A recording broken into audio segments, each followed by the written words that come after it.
who's back. Back, back, back. Uh, And he's black, black, uh, black. And yeah, he's back. Uh. uh. I hate to burst your excited black ass bubble, but I actually pretty much sing that to every black person who comes back out of the show. I'm like, black by popular demand. It's just like, it's what I sing. It's my go-to. It's my Oh, go-to. So thank you for pausing that special train I was feeling. I was feeling so special. You didn't you were have to mention too that. excited. I was like, whoa, okay, we gotta Like, bring this whoa, down a peg. got I don't want tone you to that. feel that great. I don't know what kind of show you think this is, but I sing that to every black person. And if you look at the roster, we got a lot of them. So Yeah, you're feeling hope yourself that too hard. you don't get your black ass too excited. Anyways, that's probably my trauma coming up, but we'll get into that later on in the show.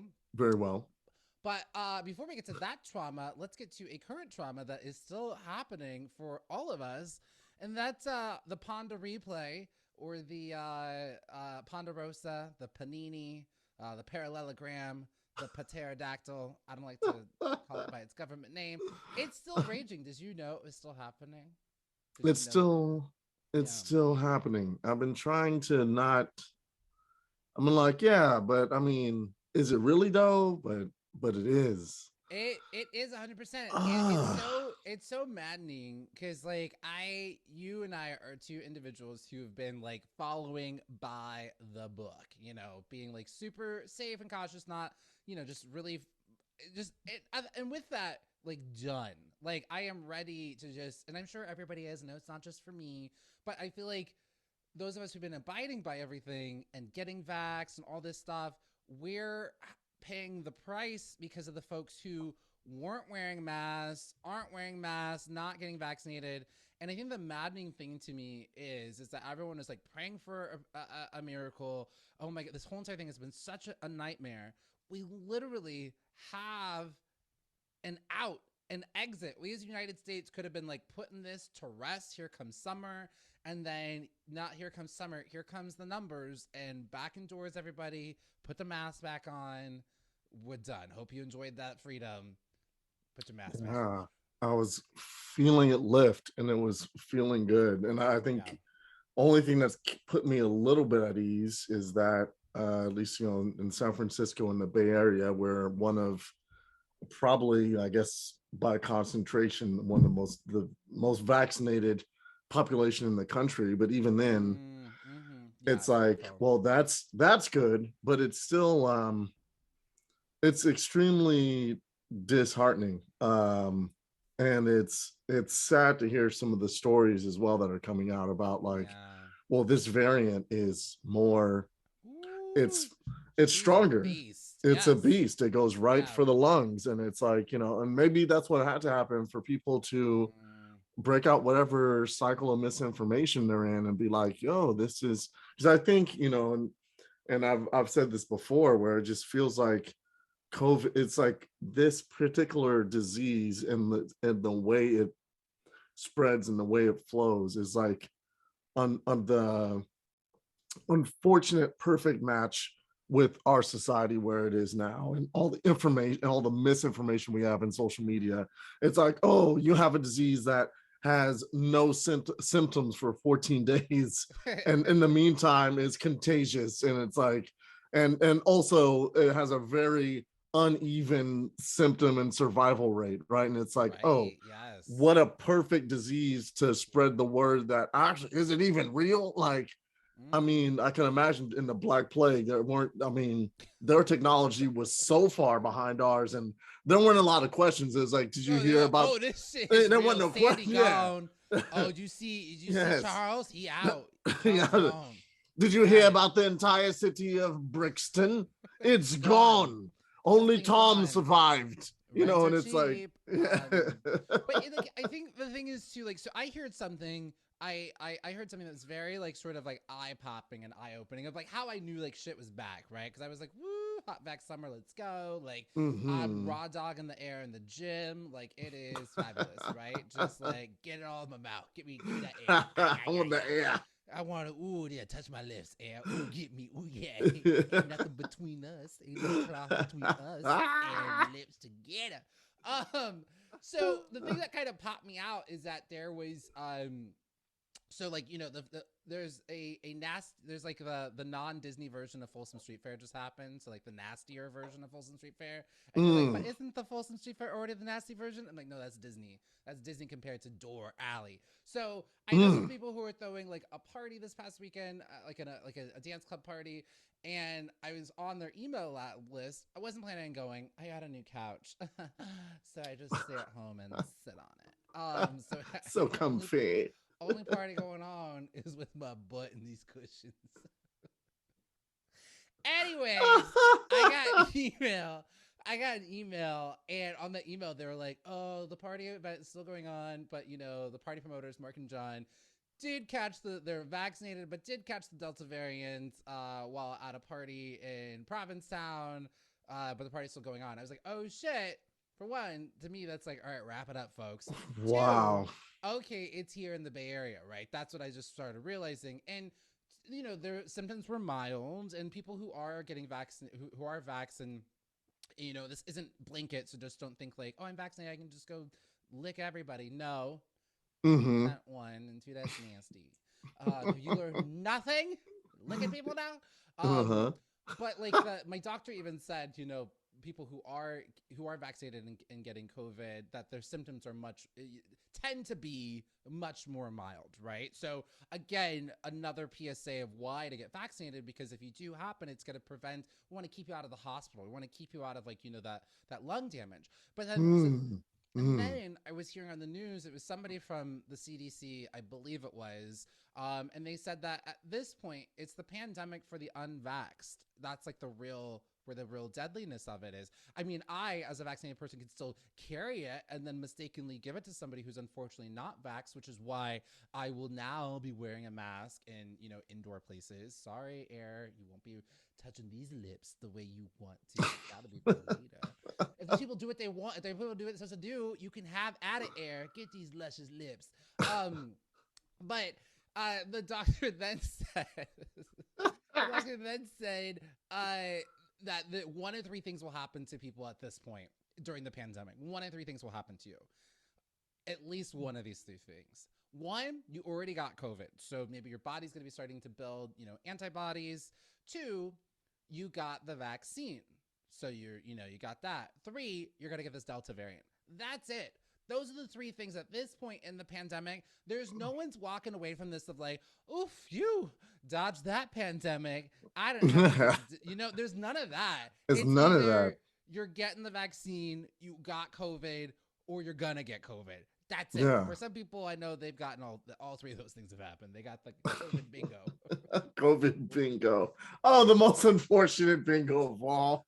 Oh Bingo! no. I can't smell. Bingo. Bingo. Yes.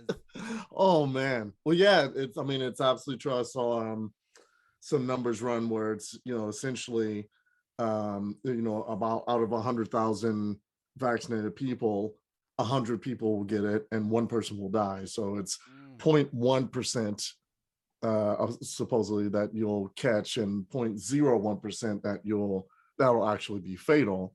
So the numbers for a vaccinated person are in your favor, and the symptoms apparently are in your favor. Right. But it's still like even then, like I don't think I ever stopped wearing masks into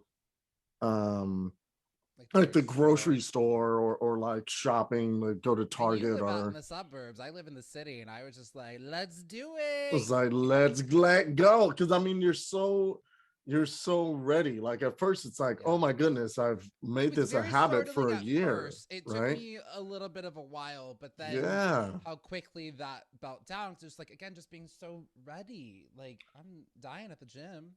Yeah, just so excited to like have some small gatherings, and Yeah. like, oh, we're both vaccinated, let's high five, let's maybe Oh, the I'm not doing hug, that. we Oh, okay. I'm too I will far, hug. I will huh? hug. I don't want to touch your hands, are nasty. Even Fauci says, let's get rid of the handshake. Let's get rid of the high. No more high five. And handshake was to show you I don't have a gun. I don't have a gun. I don't don't shoot me. I don't have a gun. Or should I not broadcast that? They're gonna be like, he ain't got no gun. Get him. Yeah. Anyways, I think the handshake is done. So she retired. Anyways, you were saying? I was just saying, I'm just excited. I'm COVID just really bad. excited. Got COVID it. back Yeah. Got and it. it's messed Got up. it. It Got it. messed And it's up. messed up. And like, I want to highlight this too, that someone brought this to my attention because we share a state with Southern California. And so Mm-hmm. then we share it with, our younger brothers down there acting a fool. Our younger sisters. Down She's doing the south. most down south. We love you, but y'all doing the most. We're just the more responsible side up here. But we're all a California family. But someone brought this to my attention too, that perhaps like why LA, some of the LA's rising numbers it was interesting because they don't have the density that we have necessarily here in San Francisco. And someone brought this to my attention, a friend of mine. He, was saying that, it could be that perhaps some of the numbers are because you might have, I like, so you sometimes have more, well, I don't know this for sure. These are all anecdotal. Here's what he said, that perhaps that there could be even more concentration of undocumented folks down in Southern California. So you have a lot of also migrant workers down there. And so they don't know that the COVID vaccine is free. And the way that just because like 4 years of Trump, people are scared because we just fucked up our whole entire, immigration even that much further. So some folks are kind of scared to even go into CVS to go get that free vaccine. So that's one fold. You also have folks who are more likely to live in multi-generational households, so more close quarters, and also frontline workers who can't afford to work from home. So you have that was their theory as to perhaps why you're seeing such, comparatively from San Francisco Bay Area to LA. And it's like, wow, we need to do much better job of like messaging and getting those vaccines to folks. And like, doing what England did, like everybody go home, we got you covered. Mm-hmm. Yeah. Oh man. I mean, what a man, it's kind of, I hesitate to say the word luxury because it shouldn't be a luxury, but I think, it's, and this goes back to World War II with England, right? It was like the National Healthcare Service, was born out of, the ravages of World War, where it's like, oh, I mean, what a very visceral and in your face way, method to show a populace that we are all in this together. Like a bomb doesn't discriminate, right? Yeah. And so I think a lot of the policies that came out of the post World War II era in Europe and the UK were like, very much like, oh man, we experienced something horrible together. We need to take care of each other. And I think America just has not had that. Not that I would wish that or would need it, but it's like, what damn. We really, okay, Grandpa, we need to really whip ourselves into shape. We need some sort of bomb. It was called 9/11. Okay, Exactly. never forget. Yeah, no, that just scared us. There's many things, but then we just took things over sea and blew things up across the sea. Like we have not had the ravages of war since the Civil War was the last one, so we're really sort of out of touch. Last thing I want to say on this, and then we're to get to the fun stuff.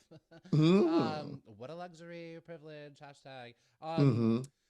Is it's just I just look at the numbers. We've just really fucked this whole entire thing up. It's so far like worldwide, like 4.5 million, over 4 million people have died from this. That's about the numbers of the last pandemic that we had. It was around in that ballpark, and the technology was very different. Like we really botched this. Like F everybody who's alive. Yeah. We failed.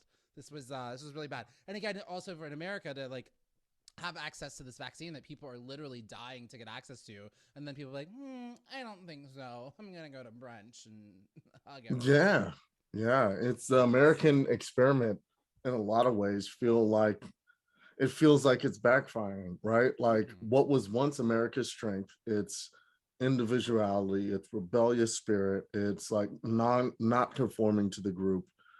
Innovation was the focus of that, and education was a priority. And the thing that gave us pride as a nation, even amongst all the problems, was like, we're going to space. An astronaut or a firefighter is like the greatest thing. Dick rockets. Oh my God. That's Like, open that can of worms. no, But what a can of worms that is too, but right? Like actually, that's I not think a that point of is national pride, right? but that is actually the thing of, like you said, like how it has evolved is that isn't enough. Like people were watching like the filming of the moon landing in Hollywood with such pride. I'm just kidding. Don't think it was a hoax. Oh But people no. like, but people were watching it with such pride, right? And like here, we're like, oh god, here's this rich guy putting his penis in the air, right? And like Hmm. again, you're like I think it's your point. The American experiment has just gotten so it's grotesque. It's just overwrought with like too much and too much excess and all the wrong directions and ways. And we're just really struggling to find that like place, that unification, but maybe it was never really there. Um, I do want to highlight something else that was something else really terrifying and scary.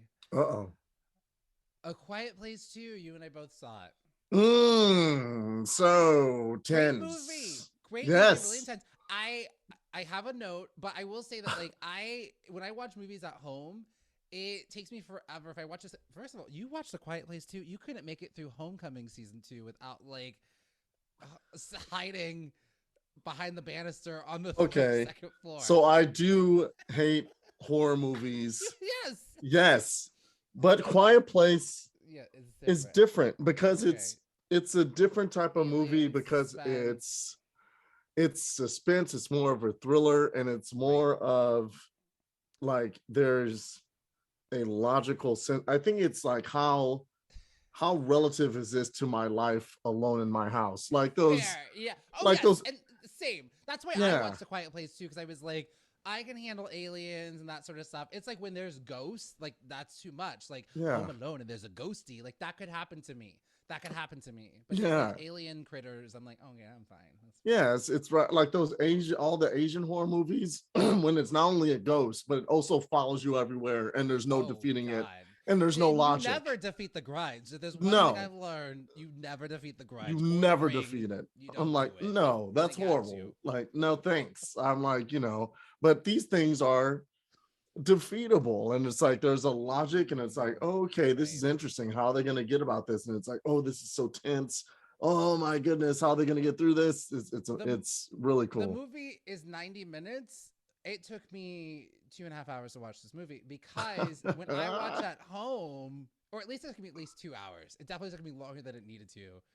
I press pause a lot. When it gets too intense, I'll be like, pause, let me read this article, let me text some people, bring my heart rate Hmm. down, remind myself that it's not real, and then we'll get back into it. Like I gotta like get out. So it took me like forever. Um, Great film. I am gonna we don't usually do spoilers, but I'm gonna do a spoiler for you. And it's not Uh-huh. it's a spoiler if you are of a certain, because I want to protect our community of Uh-huh. black people, because this movie is a trigger warning for black people. Because I will say this, it's a great movie, not if you're black. Okay, that's So all I have to say. the stereotype of Black the people can't survive black in horror person movies. getting killed first and not making it, not only it happens twice in this film, doesn't it? Well, it Twice. does. It happens. So it happens at the very beginning of the movie, and this is Yes. like, I'm sorry. You're like, oh, why are you spoiling? I'm doing this for black people because I want you to know. Just set your expectations when you see a black person on the screen, and you will see them twice. Because already the movie, I already got notes of just like how white these movies are, right?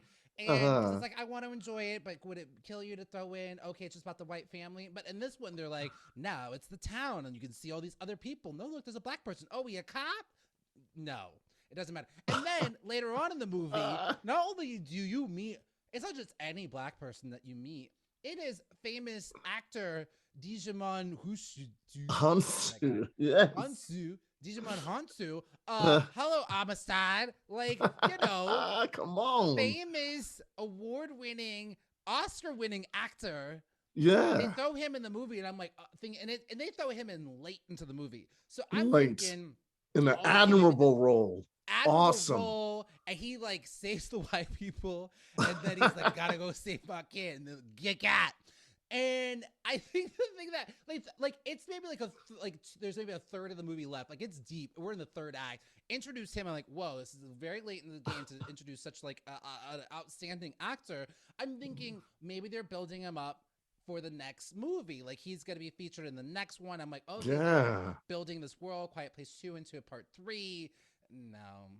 That was No. not no. No. And you know what? It's so fucked up because like, but you already did this to us in the beginning of the movie, and here it is, 45 minutes later. You're like, oh, here's a black person. Just kidding. And I think it just how expendable the subtext is, just how expendable we as black people are. That they're like, we're gonna throw you in a movie. You can be heroic, but it's about this white family.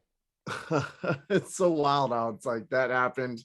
And then there was like the subversion of that trope in so many movies. It's like we're full circle. It's like, oh yeah, black people can have any role now, including the role where you get killed first.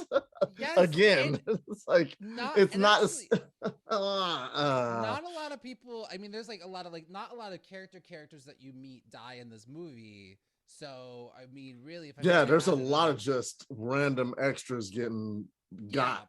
but it's Like, people you know, and like there's a new friend that comes in. Like that could have been a non-white character, but they, Cillian Murphy, okay, go off. But like, I yeah. don't know. I just like I have notes, and Jim from The Office, you have some work to do, buddy, because you wrote and directed this, and this originally was supposed to come out, 2021. Okay, it's supposed to come out 2020, but like you knew what the world was, and you knew what you could have been doing. Sidebar: a different movie that does an amazing job at a horror movie. It's on HBO Max. It's called Freaky. It's Mm. Freaky Friday meets a slasher film. Oh, So, what the heck? yes, a young teenage girl trades bodies with a serial killer after he stabs her. And then What the the young hell? teenage girl is in the body of Vince Vaughn, the serial killer. And so it's Vince Vaughn playing a teenage girl. Hilarity ensues. And then it's this like little white girl running around murdering people. And it's just, and her friend, it's just like, it's very well done. It's done by Blumhouse. They're doing really amazing things with horror. But there's a gay kid front and center. And he's just, and fabulously gay front and center. And not like in even a token way. And yes, like her best friend, she's black, but they also acknowledge it. I will say there's a chase scene. It's the black girl and the gay guy running, and he's like, "You're black and I'm gay. There's no way we're gonna survive." Like they comment on it. There's a gay son and mother chase scene, just things you've never seen before. So if you're black or gay, watch Freaky. You'll be A little bit. You'll feel seen. Yes, of all the horror references in Quiet Place 2, that it's not satire if you follow through with the On the trope. on the trope. No. So yeah, so Freaky does sound interesting, and I am a fan of Blumhouse, and that's another, like, I'm not huge on horror, but the Blumhouse horror films tend to be like, they do good. I dig them because they're all metaphors for something, which is Yes, always yeah. interesting too. Like usually, And this one's like a slasher comedy. Like it's got a lot of funny. I mean, you don't just cast Vince Vaughn as like the serial killer murderer if it's not going to be, funny. So, okay. Now I want to get nerdy here for a second before we get into the main corners. So yes, there's two things. All right, choose your own adventure. Do we want to talk some Black Widow or black people in the DCU? Why there's so many black Supermans? oh man, It might be time for both, but might be time for both. Man, that's a tough one. Well, shoot, maybe we should keep it a little. I don't know. I mean, Black Widow is just going to be a positive conversation. well, then let's start there. Yeah, and then let's go dark. So let's go dark. Black Widow. I had no notes. Wait, Yeah, done. You did what needed to be done. I really enjoyed the film. I think I wanted to see, like, Budapest is talked about so much in all the films and reference. I wanted to see more of the actual, like, we were so close, and I was like, I wanted to see the actual, like, what happened.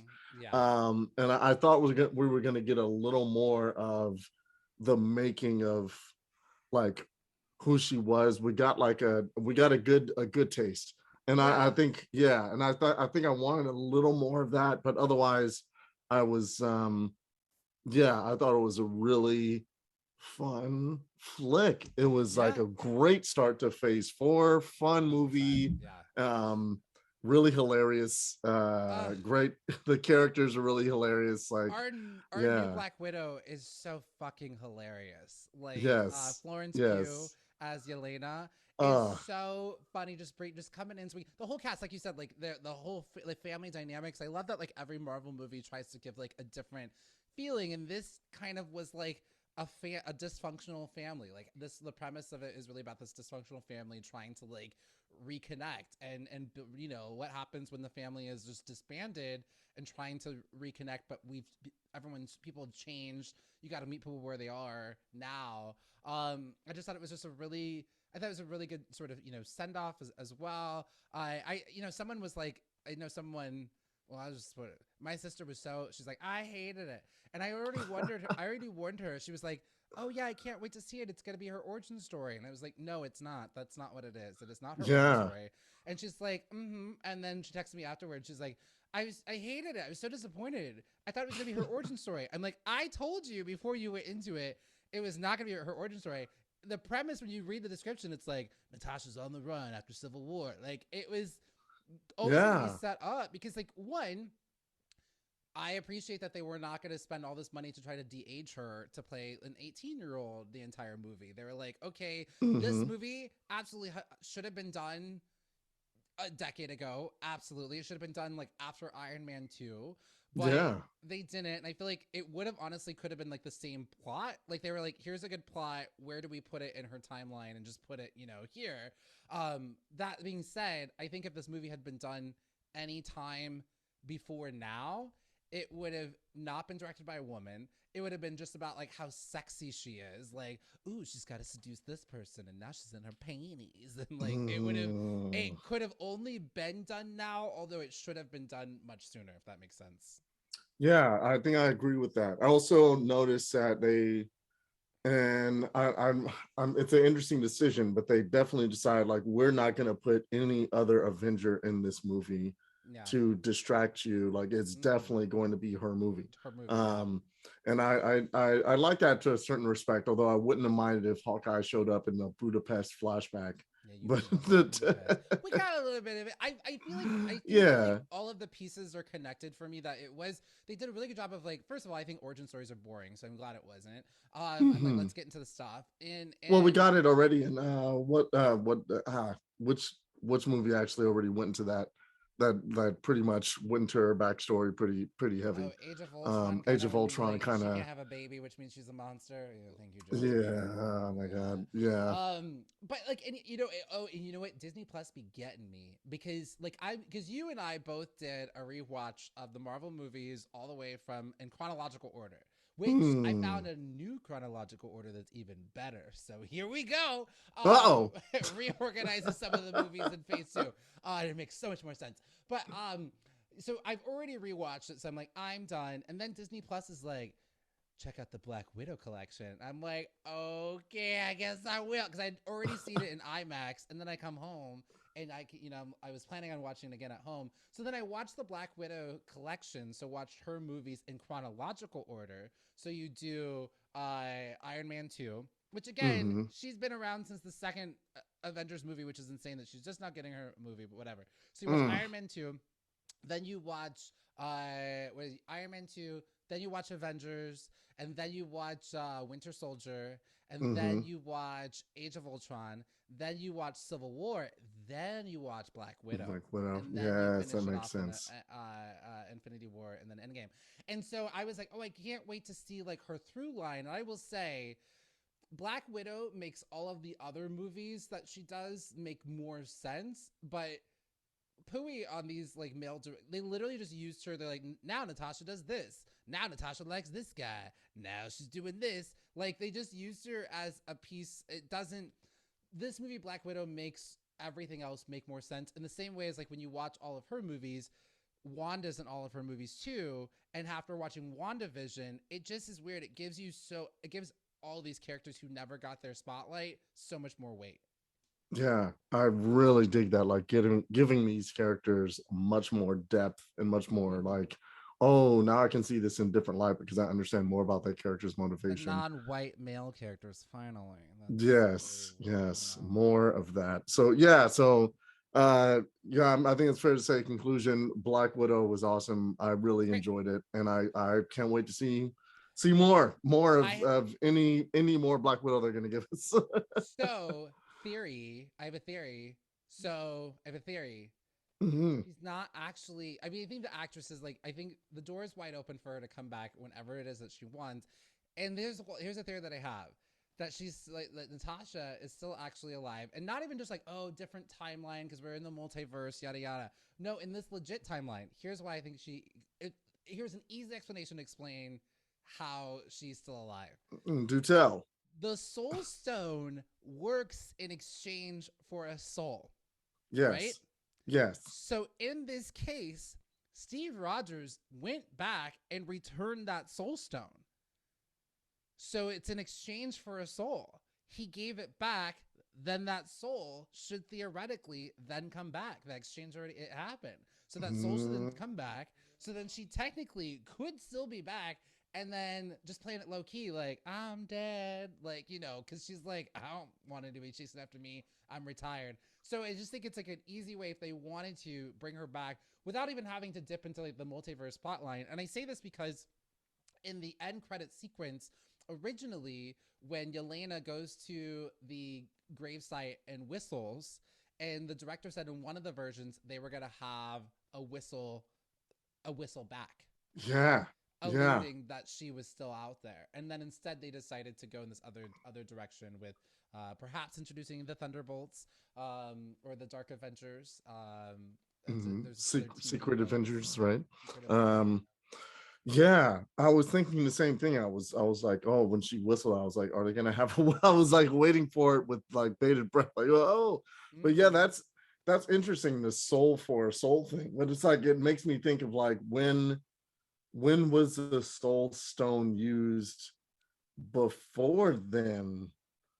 And how does it seems like the soul stone just maybe finds its way back there. I don't know. I think that's an interesting theory, though. I like that. I Mm-hmm. like that theory. I like Yeah. it. Because It's he a put very it back interesting into one. that 2004. He put it back in whatever it was, the year 2014. He put it back there, so that means that stone it's back there. I want to So rewatch the so scene. then Is there? she never has to. Well, we don't get to see him go put it back, but we do know that he goes to go put all the stones back, unless he's just got a pocket full of stones. Like, It doesn't exactly. Doesn't he's just got all the like infinity they stones. just Like, hanging out?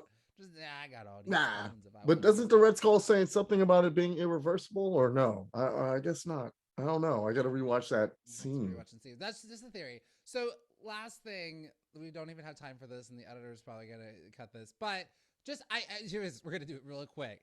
Yeah. Do you think that okay? So we're getting another Black Superman, Mm. a different Black Superman from the already one that's gonna be written by Ta-Nehisi Coates, which is amazing.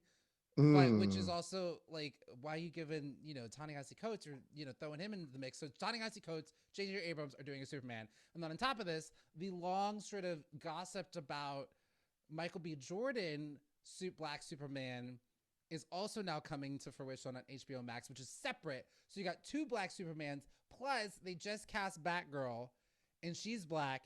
All that to say, is this all a distraction from Ray Fisher? Is he Oh, doing a good job? of course it did. Give Ray Fisher his stuff out. I mean, like I'm just, I don't know if disgusted is the right word. I'm highly disappointed in DC in this golden age of all this privileged, wonderful, crazy, awesome comic book content that we're seeing come to life on streaming services and movies. There's an entire shelf of Black characters that DC could be plucking from and like, hey, before Marvel started, Iron Man and Captain America and Black Widow were C-listers, B-listers in the Marvel universe, Mm-hmm. right? Yeah. It was all about the X-Men. Yep. And it's like those movies all of a sudden now these characters are A-listers Guardians because of the Galaxy, for Christ's Guardians sakes, of are the Galaxy household were names. F-listers in the Marvel, people were like, oh, do you get that comic? Weird, bro. Like it Yeah. was, and they made them a household. I was like, there's just no excuse. Like, give me Mr. Terrific, give me like, just give me these characters that just been sitting on the shelf. And I Black think Green there's something to be, Lantern, yes, like give me right John there, front and Stewart, like center. Yeah. right there front and center. Like, give me these stories where you already have them and they're already defined, and don't just give me like, don't try to say, see and validate this Black character because it's a popular white character already. Like, It there's a way to do that. Don't just, like, for example, Green Lantern, John Stewart, like, it's the nature of the Green Lantern to be passed from person to person. So there's Hal Jordan, and there's these different characters, and eventually it's like, wow, now the Green Lantern comes to a different person that's also has this, like, Jessica Cruz. yeah, there's all these people. So that, in that respect, oh, awesome, there's a different person now. We got a Black person that's an awesome Green Lantern. But Superman is not that type of story. It's like, this is a singular story, and it's like, you know what, like, yeah, it's just, At the same it time, is I will disappointing. say that I do think that there could be non-white people on Krypton, and it does seem like it's maybe not going to be Kal-El, that it's going to be Val Zod, so it is going to be a different, that it's a different, it's not Kal-El, it's somebody else on Krypton, so there is that. I think the thing that is, it just does seem like a distraction because of Ray Fisher still doesn't have a job after he raised the alarm bells and made us all aware to the atrocities that is Joss Whedon and things that are happening, there. I think the other thing that it does it puts us as Black folks in an interesting space, because we now have to deal with all of we know that there's going to be angry. We couldn't it makes it hard for us to enjoy it, because we know that we're going to deal with all of these angry white people who are going to go online and blast it. And I'm rooting for everything Black, right? Like, you put something Black in front of me, I'm like, well, I have to, like, I gotta like this. Like, I'm gonna root for it, And then it just makes it hard because we have to read the vitriol of white people being white. And we have to deal with that because it feels like an attack, because we have linked lineage. So it almost feels like an attack on our Blackness. And it's almost like, damn, why did you even put us in this situation in the first place and not just do Hal Jordan, Green Lantern? Yeah, absolutely. It's a complicated issue. I think it's unfortunate, and yeah, and I think it's they could dig deeper and do something really awesome, and tell some great stories. And I don't really agree with this direction, but DC is gonna DC. So White people go white, DC go DC. And you know what? Looking forward to Don Cheadle and Armor Wars. Pew, pew, pew, pew. Give me that Iron Heart. Bam, bam, bam. See? Black people being Black and being fabulous. And I don't have to sweat it. I don't have to, do any mental gymnastics to try and defend it. So